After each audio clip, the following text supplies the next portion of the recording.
2026 সাল থেকে বাংলাদেশের সংসদ ব্যবস্থায় আসতে যাচ্ছে একটা বড় পরিবর্তন। এতদিন যেখানে একক কক্ষের সংসদ ছিল, সেখানে জুলাই সংবিধান অনুযায়ী চালু হচ্ছে 2 কক্ষের সংসদ ব্যবস্থা। এখন পর্যন্ত বাংলাদেশের জাতীয় সংসদ মানে ছিল 300 জন সরাসরি নির্বাচিত সদস্য নিয়ে একটি সংসদ। কিন্তু 2026 থেকে সংসদ হবে 2 ভাগে, নিম্নকক্ষ ও উচ্চকক্ষ। নিম্নকক্ষ অর্থাৎ জাতীয় সংসদে থাকবে 300 জন সরাসরি নির্বাচিত সদস্য এবং এর সাথে আরও 50টি সংরক্ষিত নারী আসন। এই কক্ষই হবে দেশের মূল আইন প্রণয়নকারী শক্তি। বাজেট, অর্থবিল এবং সব আর্থিক সিদ্ধান্ত নেওয়ার একচ্ছত্র ক্ষমতা থাকবে এই নিম্নকক্ষের হাতেই। আরেকটি নতুন সংযোজন হচ্ছে উচ্চকক্ষ।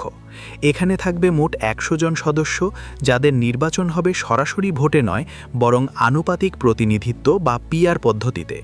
মানে কোনো দল সারা দেশে যত শতাংশ ভোট পাবে সেই অনুপাতে তারা উচ্চকক্ষের আসন পাবে।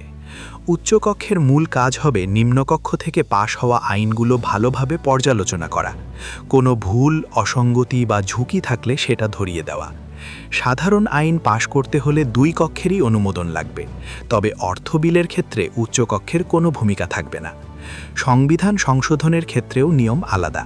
সেখানে নিম্নকক্ষে 2/3 ভোট লাগবে এবং উচ্চকক্ষে লাগবে সাধারণ সংখ্যাগরিষ্ঠতা।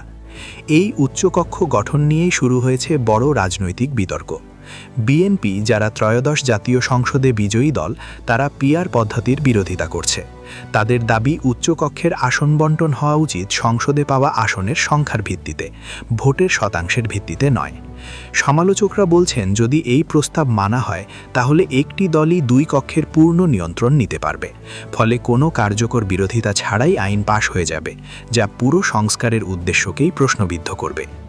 এদিকে এই 2 কক্ষের সংসদ চালু হলে রাষ্ট্রের খরচ অনেক বেড়ে যাবে বলেও আশঙ্কা রয়েছে। বেতন, সুযোগ সুবিধা এবং প্রশাসনিক ব্যয়ের চাপ পড়বে জনগণের ওপর। পাশাপাশি আইন পাশের প্রক্রিয়া ধীর হয়ে যেতে পারে, বিশেষ করে জরুরি অবস্থায়। আরও একটি বড় আশঙ্কা হল উচ্চকক্ষ পরাজিত কিন্তু প্রভাবশালী রাজনীতিবিদদের পুনর্বাসনের জায়গা হয়ে উঠতে পারে। জনগণ যাদের ভোটে প্রত্যাখ্যান করেছে, দলগুলো চাইলে তাদের মনোনয়ন দিয়ে আবার ক্ষমতার কেন্দ্রে ফিরিয়ে আনতে পারবে।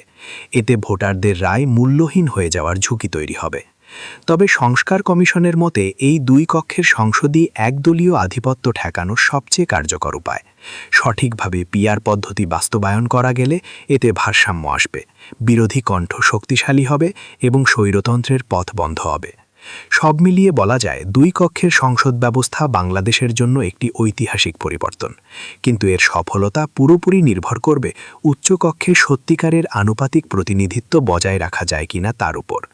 যদি সেটা ব্যর্থ হয়, তাহলে এই সংস্কারই আবার নতুন সমস্যার জন্ম দিতে পারে।